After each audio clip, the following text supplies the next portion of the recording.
오늘 우리에게 주신 살아계신 하나님 말씀은 요한복음 12장 13절입니다.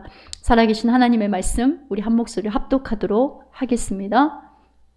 종려나무 가지를 가지고 맞으러 나가 외치되 호산나 찬송하리로다. 주의 이름으로 오시는 이 곧 이스라엘의 왕이시여 하더라.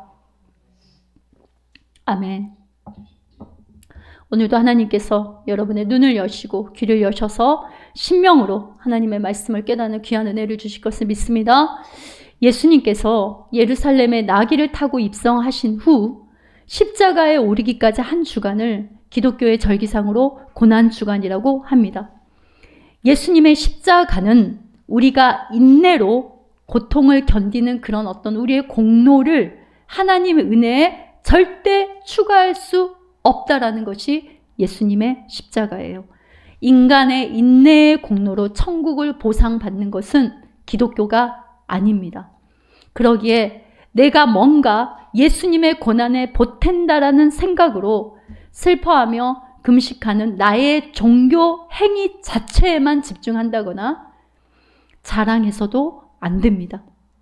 또한 십자가의 의미를 깊이 깨닫지 못하고 십자가 하지 마라 하면서 인위적으로 인간이 만든 어떤 의식들을 가미해서 자신들만의 신앙에, 나만의 신앙의 특별함의 어떤 가치를 세우려 함도 고난주간의 의미를 잘못 알고 행하는 겁니다.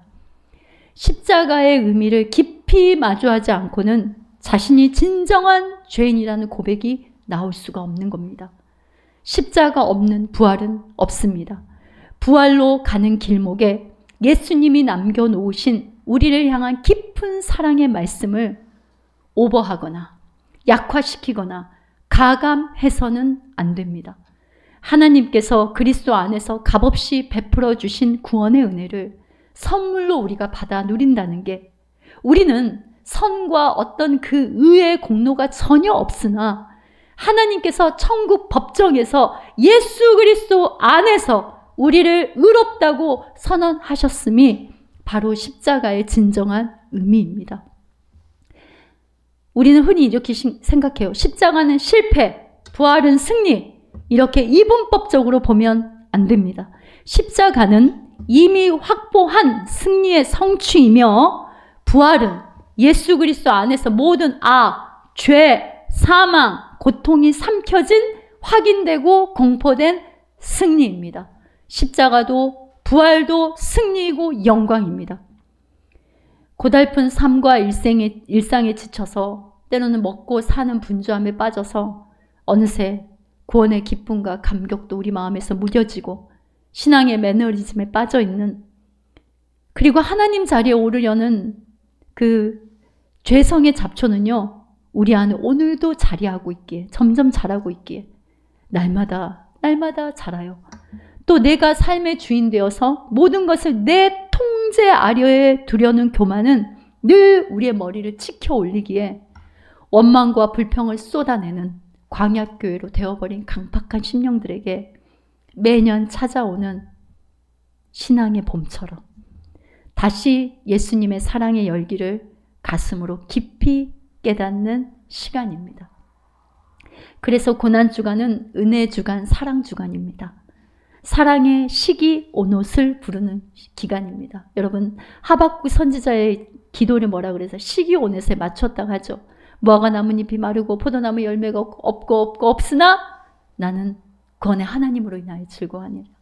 그러니까 도저히 가사를 보면 빠르고 박진감 있게 열정적으로 격정적으로 부를 그런 기도의 노래가 아니에요.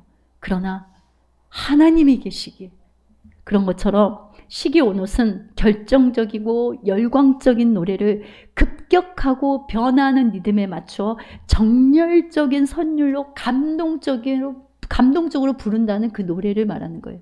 그게 바로 시기 오롯이에요. 자, 왜 사랑의 시기 오롯이냐? 분명 예수님이 세상 죄를 지고 가는 유월절 어린 양, 제물 대신 고통의 여정이나 동시에 십자가의 승리와 부활의 영광이 점점점 고조된다라는 바로 그것이 하나님의 지혜와 능력이기 때문이에요.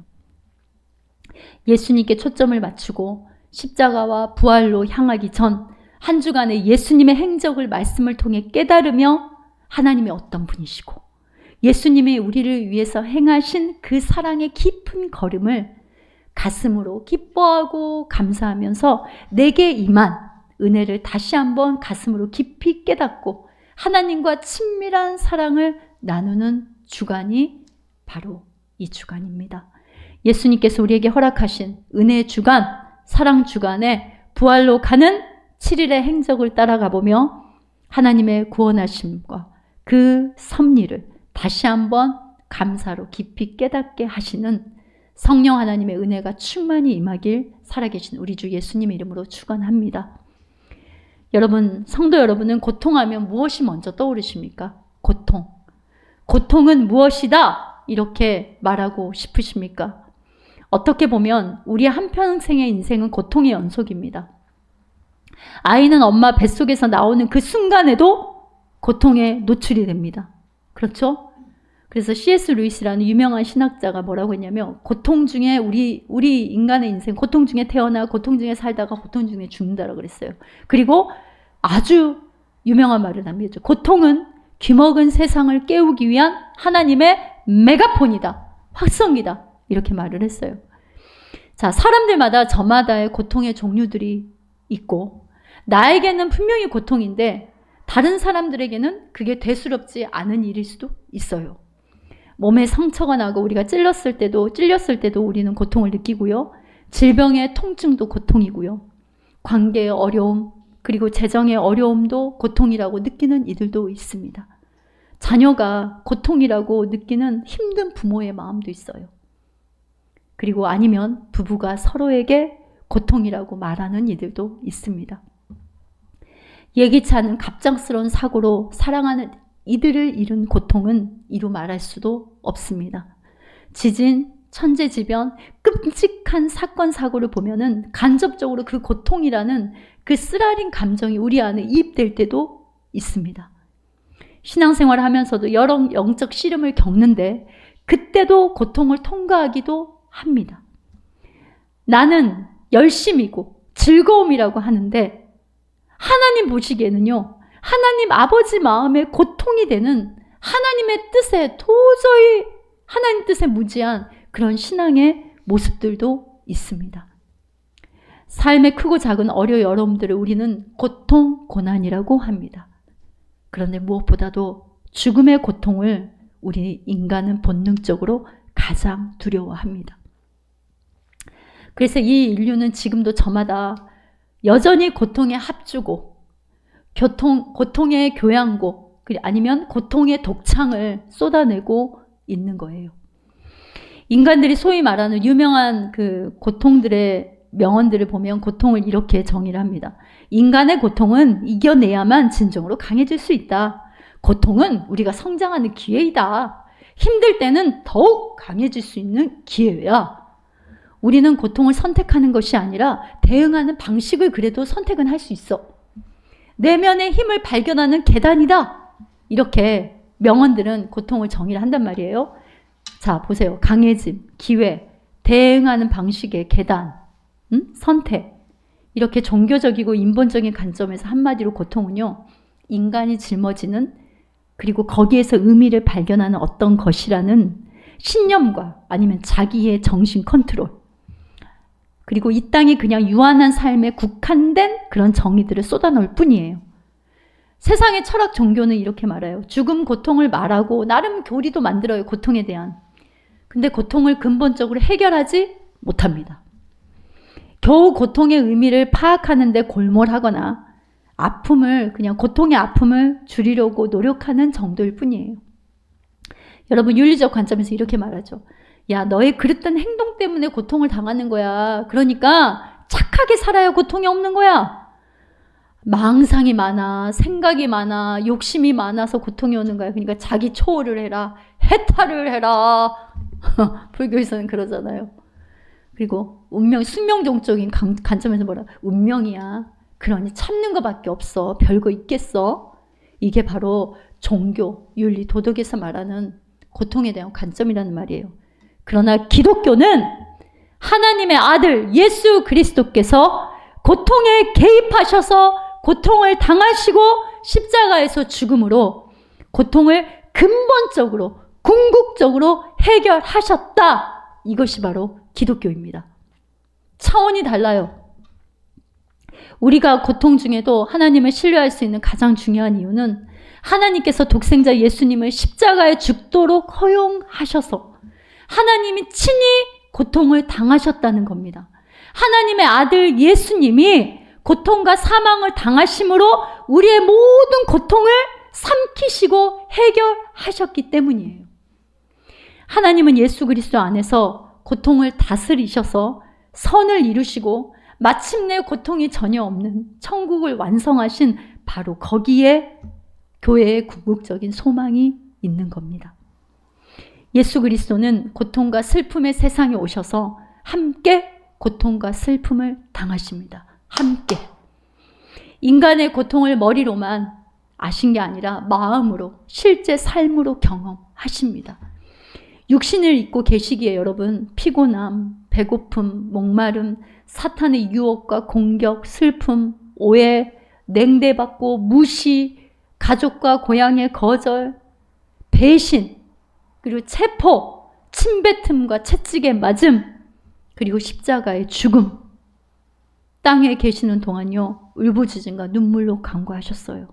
히브리서 5장 7절 말씀 우리 함께 합독합니다. 함께 합니다. 그는 육체에 계실 때에 자기를 죽음에서 능히 구원하실 이에게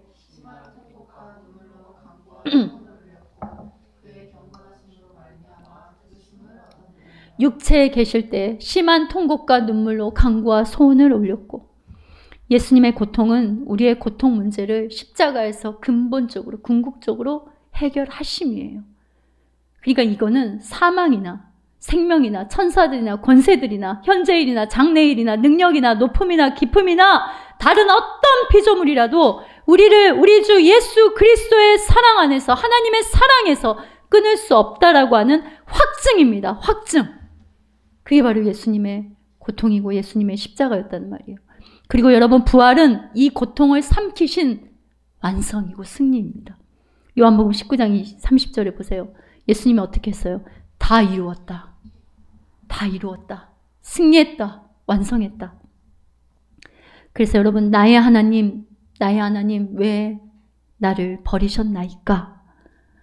이 외침은요, 죄로 버림받은 우리의 고통을 짊어지신 외침이고, 어떤 인간도 대신할 수 없는 공포와 절망이라는, 분리라는 우리의 고통을 삼킨 외침입니다. 죽음의 고통 자체를 멸하시기 위해서 죽으러 오신 분, 예수 그리스도.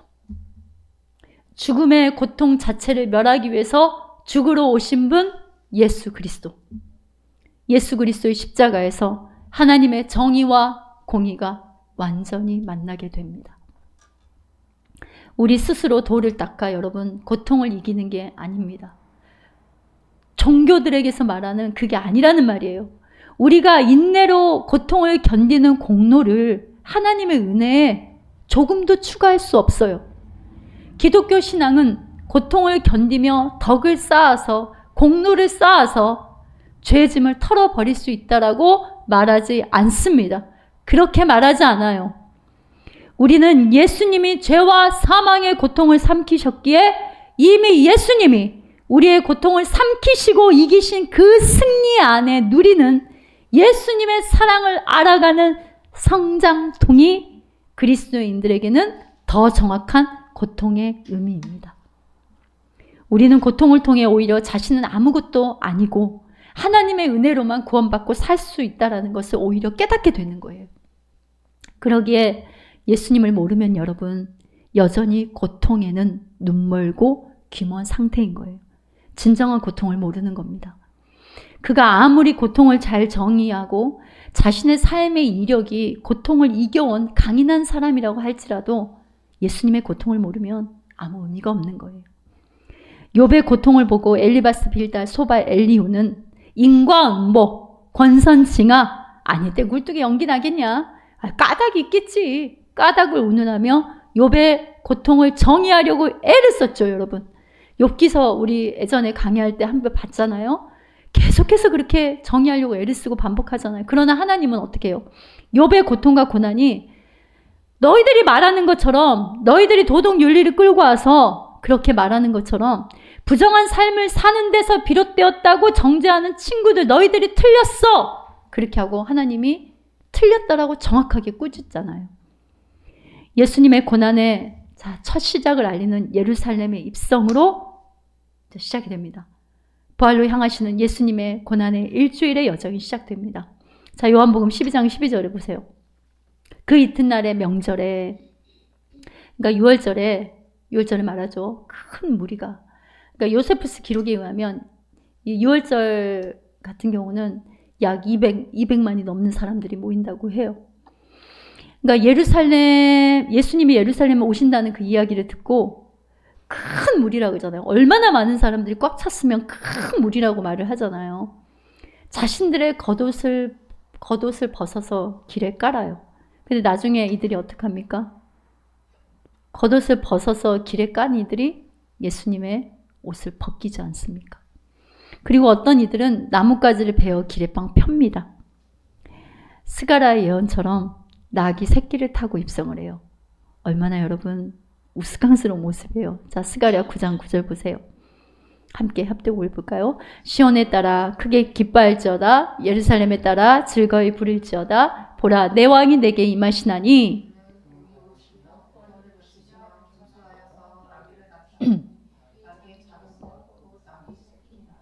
지금 만왕의 왕 예수님은 국마와 병거를 거니는 모습이 아니라 낙이 새끼를 탄 아주 말도 안 되는 모습으로 입성하시는 것처럼 사람의 기대와 사람의 지혜로는 가늠할 수 없는 것이 하나님의 구원의 지혜입니다.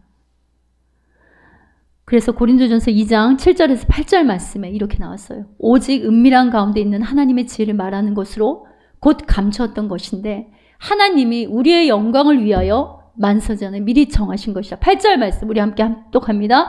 이 지혜는 이 세대의 통치자들이 한 사람도 알지 못하였나니 만일 알았더라면 영광의 주를 십자가에 못 박지 아니하였으리라. 그 길에 그들이 길에 깔았던 그 옷 위에 예수님이 지금 나귀를 타고 지나가신다 하면 여러분 이런 그림이에요. 인간의 고통 안으로 걸어 들어오신 지금 예수님입니다.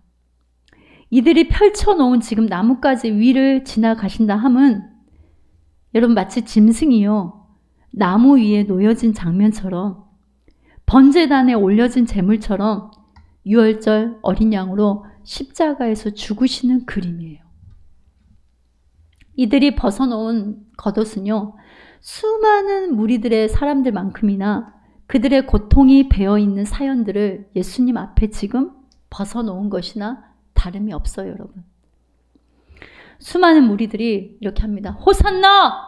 다윗의 자손이여! 찬송하리로다! 호산나! 호산나! 이렇게 외칩니다. 호산나! 무슨 뜻이냐? 우리를 구원하소서! 이런 말이에요. 그러니까 다른 말로 하면 우리를 이 고통에서 해방하소서! 구원하소서! 이런 말이란 말이에요. 그러나 이 무리들이 생각하는 고통, 구원이란 예수가 그들의 조상 다윗의 왕권을 계승하여 가지고 다윗 왕국을 다시 회복시키는 왕으로 기대하고 있었던 거예요. 로마의 압제, 율법의 과중한 무게, 자유의 억압, 배고픔, 굶주림, 질병의 고통, 두려움, 이 고통을 가져갈 정치적 메시아, 기복적 메시아를 기대한 거예요. 오늘날만 기복적 메시아를 기대한 거란 말이에요. 당시 종교 지도자들도 로마 세력을 꺾고 이스라엘을 정치적으로 독립시킬 메시아를 대망하고 있었어요. 기다리고 있었지. 십자가에서 달려 죽는 약하고 고통당하는 메시아는 생각해 본 적이 없어요, 이들은. 하나님이 고통의 메시아를 보낸다는 것을 유대인들이 이해하지 못했고 제자 베드로도 이해하지 못했습니다. 그래서 베드로도 예수님이 고난에 대해서 말을 하니까 그러니까 베드로도 똑같은 거예요. 고난의 메시아가 아니라 자신이 원하는 내가 주님 옆에 이렇게 따라다녔는데 내가 원하는 승리를 주는 메시아를 원했던 거예요. 그래서 예수님이 십자가의 고난을 이야기하니까 아니되옵니다. 죽을 수는 없습니다. 그래서 졸지에 뭐가 됐어요? 사탄아, 내 뒤로 물러가라. 오늘 본문에서 종려나무 가지를 흔들고 호산나 호산나를 외치는 자들도 뭐예요? 마찬가지라는 거예요. 우리는 십자가를 볼 때 지금 우리는 어때요? 성령의 은혜로 성령의 시대를 살기에 우리의 죄를 해결하신 하나님의 지혜와 방법이라고 알지만 여러분, 그때 당시 사람들은 이걸 전혀 알 수가 없지요. 하나님의 아들이라고? 어라? 십자가에서 죄인들같이 매달리네? 무슨 메시아야. 메시아 노릇하다가 신성 모독하다가 사형당하는 거 그거 맞네. 이랬단 말이에요. 제자들은 예수님을 환영하는 이 큰 무리들을 보고 드디어 아싸 드디어 우리 때가 왔다. 나귀에 자신들의 욕망의 옷을 덮고 어깨 뻥이 이렇게 올라가서 구름 위를 걷는 듯 했겠어요. 무리들이 막 옷을 막 깔고 나뭇가지를 깔고 호산나 이렇게 했으니 지금 이 백성의 무리들이 외치는 호산나나 지금 제자들이 생각하는 호산나나 같아요, 달라요? 같아요. 별반 다를 게 하나도 없어요. 그러나 하나님의 아들 예수님을 통해 받으실 호산나는 인간이 이해할 수 없는 겁니다. 여러분, 그 고통이라는 단어의 라틴어 어원을 보면은요, 영어로 고통을 뭐라고 그래요? suffer라고 하잖아요. 그런데 라틴어로는 suffer에 그래요. suffer에. 그러니까 sub이라는 아래라는 것과 그 다음에 fere, 가져오다라는 뜻의 합성어예요. suffer라는 고통이라는 단어가. 그러니까 뭐냐면 아래로 가져오다는 거예요. 자, 그러니까 고통의 뿌리는 죄인데 그 고통의 뿌리를 십자가로 가져와 근본적으로 해결하신 게 하나님의 지혜와 능력인 십자가입니다, 여러분. 예수님께서 우리의 죄 때문에 십자가에서 죽으신 후에 부활하심으로 인간의 죄와 함께 고통의 문제를 완전히 근본적으로, 궁극적으로 뿌리채 해결하셨다는 말이에요. 그러니까 우리는 이 예수님을 믿음으로 예수님과 연합되어 예수님 안으로 우리의 고통을 가져감으로 고통이 단순히 고난이 아니라 하나님의 섭리로 볼 수 있는 우리를 오히려 예수님께로 더 가까이 이끄는 우리는 고통이라는 어떤 환난과 고난을 겪으면서 동시에 진통제를 먹는 은혜를 누리고 있는 거예요. 고통의 그러니까 양면인 거예요. 아시겠어요? 자, 동전의 양면 고통이면 뒷면은 어때요? 그 고통을 사그라들게 하는 진통제가 우리는 함께 주어진 거란 말입니다. 예수님 안으로 그 고통이 삼켜지면서 성도도 매일의 일상을 살다 보면요, 아무도 나와 함께 하지 않는다. 나만 겪는 고통이다. 하나님 왜 침묵하시지? 하나님 도대체 어디에 계시는 거예요? 이런 의심과 갈등이 듭니다. 이때 여러분 예수님의 십자가를 깊이 생각해 보아야 되는 거예요. 자, 히브리서 12장 2절 말씀, 우리 오늘 하람 예꿈의 챈트 말씀인데 함께 합독해 볼까요? 믿음의 주요 또 온전하게 하신 이인 예수를 바라보자.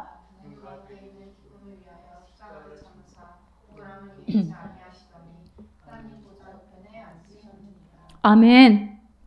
하나님은 하늘에서 우리의 고통을 내려다보시면서 구경만 하신 게 아니에요. 이렇게 뒷짐지고 팔짱 끼고 독생자 예수 그리스도를 고통의 세상에 보내시고 고통의 삶을 사셨고 고통의 절정인 십자가에서 죽으셨어요. 죽게 하셨어요. 하나님이 허락하셨기 때문에 그런 일들이 일어나는 거죠. 하나님께서는 예수님을 통해 인간의 고통을 삼킴으로, 즉 고통을 통해 고통을 해결하심으로 풍성한 영광과 놀라운 은혜를 드러내신 게 바로 십자가예요. 십자가는 하나님께서 죽음의 고통으로 죽음의 고통을 해결하신 우리에게 주신 증표입니다. 증표. 그리고 하나님께서 우리의 고통에 친히 개입하셨다는 거예요. 그러니까 하나님이 우리의 고통에 개입하지 않는 한, 죄와 사망에 우리가 죽을 수밖에 없는 그 고통에 개입하지 않는 한 고통의 그 어떤 해결책도 어디에도 없어요. 그래서 제가 앞에 말했잖아요. 기독교만이 이 고통을 해결할 수 있다라고. 그 어떤 것도 어떤 종교도 답이 없다라고 했잖아요. 완전한 하나님이 완전한 인간이 되신 성육신의 사랑은요, 하나님께서 예수님을 통해 고통을 해결하시기 위해서 고통의 세상에 들어오심이에요.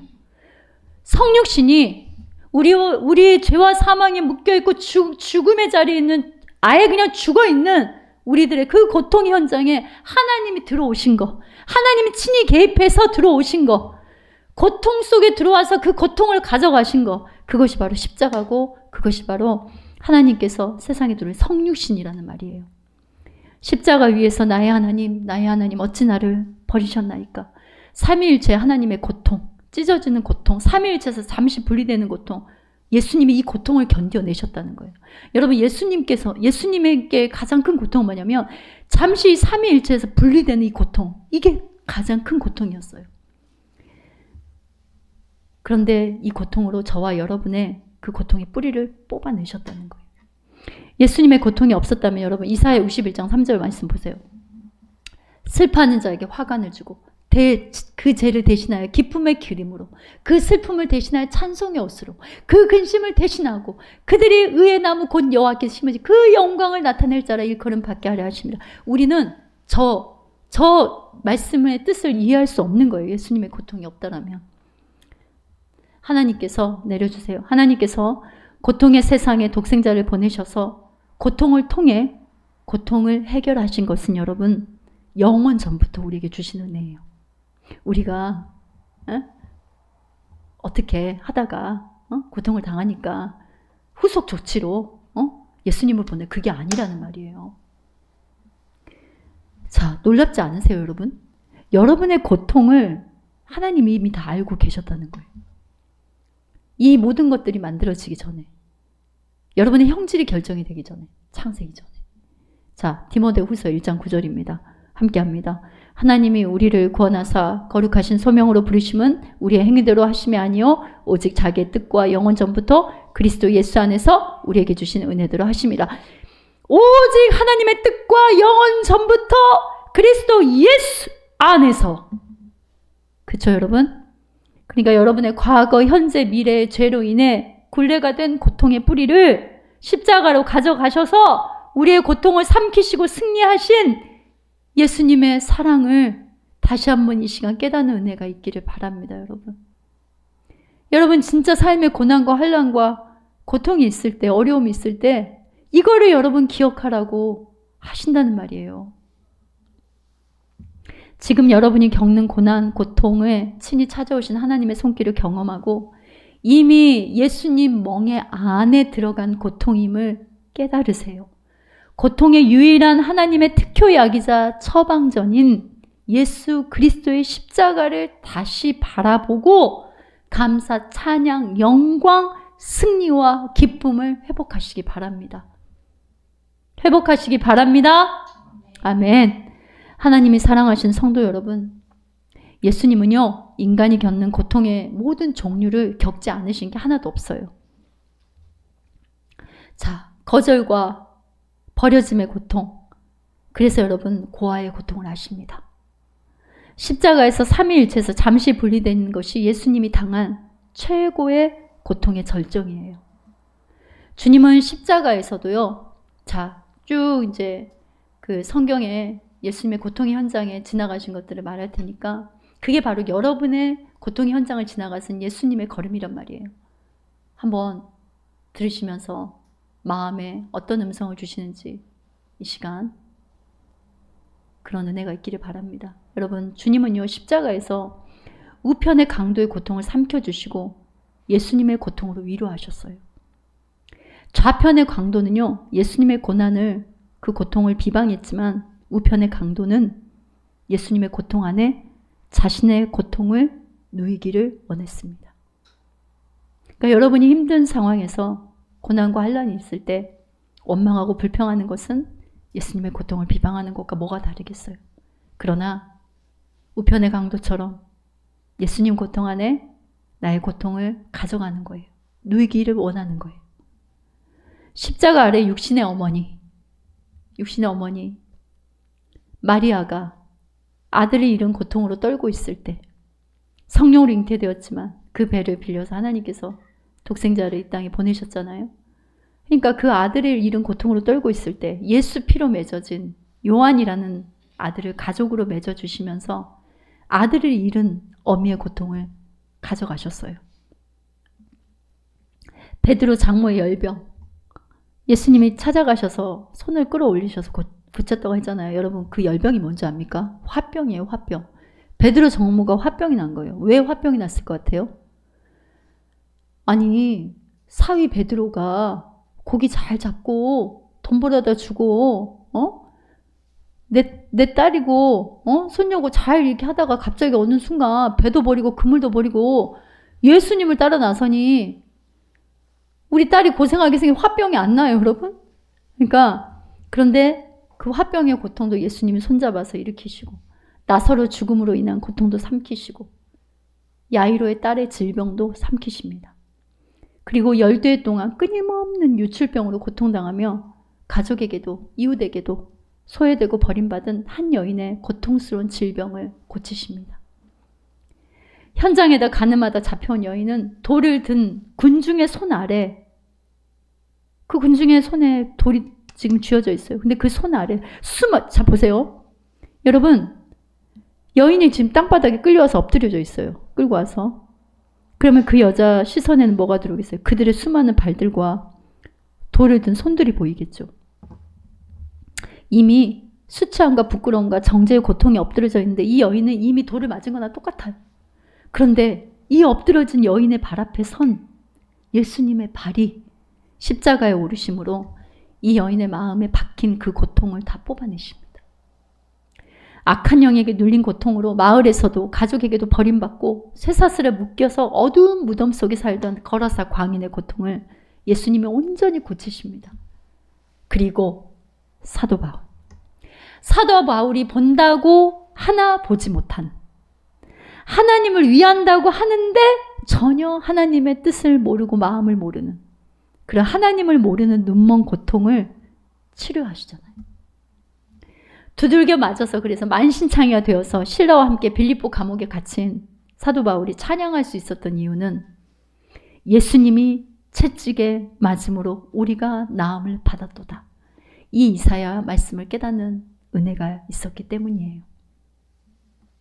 고통으로 고통의 뿌리를 삼킨 예수님의 삼킴의 승리. 따라해볼까요? 삼킴의 승리.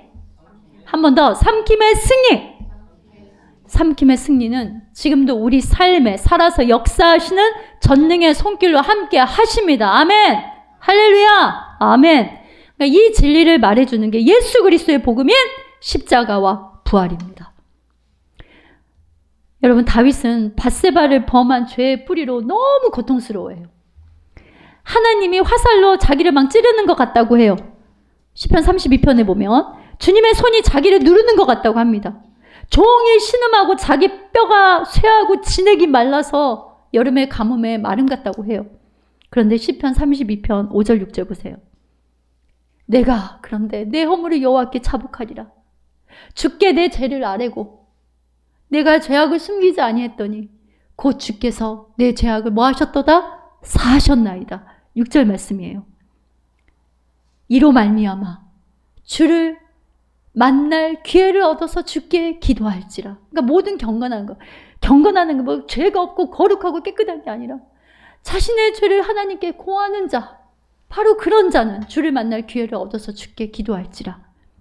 여러분 이것을요 지금 다윗이 자기의 죄의 뿌리 때문에 이 고통스러워서 하면서도 하나님 앞에 고백할 수 있는 거는 인간의 모든 죄에서 온 고통의 그 뿌리를 십자가로 삼키신 예수님의 고통으로 죄인들의 고통을 해결하신 하나님의 새 창조의 사랑 때문에 그러는 거예요. 다윗의 한란과 고통은 하나님을 기억하는 기회가 되었습니다. 하나님을 뭐하는?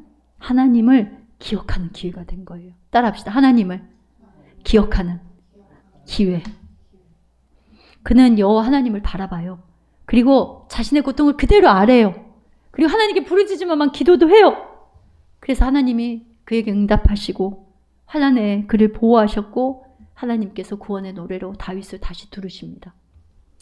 하나님 보시기에 성도인 교회가 가장 가질 아름다운 고통이 여러분 뭐라고 생각하십니까? 고통으로 고통을 삼키신, 고통으로 고통을 완전히 해결하신, 그 고통의 뿌리를 캐내신 예수님 안에서 누리는 회개와 회복의 고통입니다, 여러분. 회개가 복인 거는요, 예수님이 우리의 모든 고통을 삼키신 십자가를 머리가 아닌 가슴으로, 머리가 아닌 삶으로 누리는 것이 바로 회개이기 때문에 그러는 거예요, 여러분. 그럼 우리가 할 기도가 뭐밖에 없습니까? 회개 기도밖에 없어요. 회개를 해서 구원받는 게 아니에요. 순서를 이거 바꾸면 또 안 돼요. 구원을 받았기에, 예수 그리스도의 사랑이 우리를 강건하기에 그 은혜로 터져 나오는 것이 바로 회개라는 말이에요. 베드로가 예수님을 3번 부인한 쓰라린 고통은요, 예수님이 찾아오셔서 어떻게 했어요? 3번의 사랑의 대화로 기쁨의 고통이 되는 거예요. 너가 나를 사랑하느냐? 계속 3번 물으세요. 베드로 3번 부인했잖아요.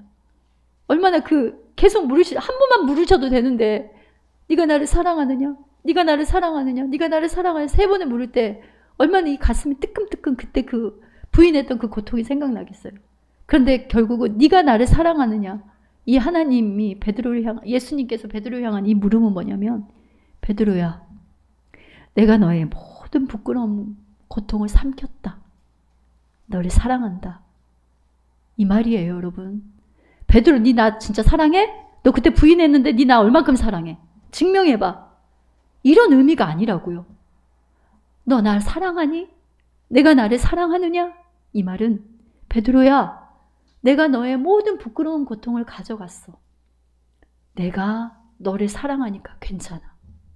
바로 이거라는 말이에요. 이 하나님 아버지 그리스도 예수의 마음이 거기에 담겨 있다는 말입니다. 그 질문에. 성도 여러분 중에도 혹시 고통스럽습니까? 아니면 지금 견디기 힘들어요? 아니면 원망과 저주가 그냥 절로 그냥 눈만 뜨면 자연스럽게 막 터져 나옵니까? 막 소리를 지르고 싶기도 하고 막 그러세요?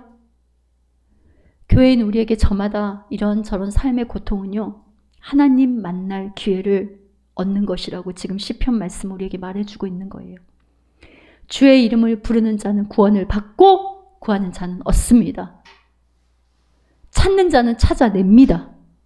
두드리는 자는, 부르짖는 자는 응답을 받습니다. 아멘이십니까, 여러분? 지금 우리의 모든 고통을 삼키고 승리하신 예수님의 고통의 멍에 안에서 쉼을 얻고 수고하고 무거운 짐을 내려놓는 끊임없는 믿음의 여정, 그 길을 포기하지 않고 걸어가야 하는 거예요. 그 멍에 안에, 나의 고통 안에 들어오셔서 고통을 삼키신 그 예수 그리스도의 사랑, 그 안에 들어가서 끊임없이 맡기고 내어놓고 기도하는 그 믿음의 여정을 멈춰서는 안 된다는 거예요. 왜냐하면 고통으로 고통을 삼킨 예수님의 열매인 부활의 영광이요, 우리의 영광이 되었기 때문이에요. 인간의 고통 속에 들어오신 하나님, 그분은 예수 그리스도입니다. 우리의 연약함에도 불구하고 하나님께서 그리스도 안에서 친히 고통당하신 그 사랑을 알아야만 지금도 여전히 그리스도께서 우리와 함께 계시고 고통과 슬픔의 때에 우리 삶 속에서 일하신다는 것을 우리가 알 수 있게 되는 거예요. 그리스도 안에서 누리는 고통만이 기쁨의 고통으로 해석될 수 있습니다. 우리가 부족함에도 불구하고 우리를 사랑하시고 용서하시고 우리와 함께 하신다는 십자가와 부활의 그 영광이 우리를 근본적인 고통에서 치유하시는 하나님의 유일한 방법입니다. 할렐루야. 여러분 할렐루야 한번 해봅시다. 할렐루야. 예수님의 십자가 고통으로 우리의 모든 고통을 가져가시고 삼키신 그 사랑이 하나님의 백성 전체의 죄와 고통의 문제 그 뿌리를 해결하셨어요. 아멘. 할렐루야. 죄와 사망의 고통과 모든 권세를 무력화시키고 부활의 첫 열매 아파르케가 되신 살아계신 우리 주 예수님을 찬양하는 아파르케 성도님들이 되시길 주님의 이름으로 축원합니다.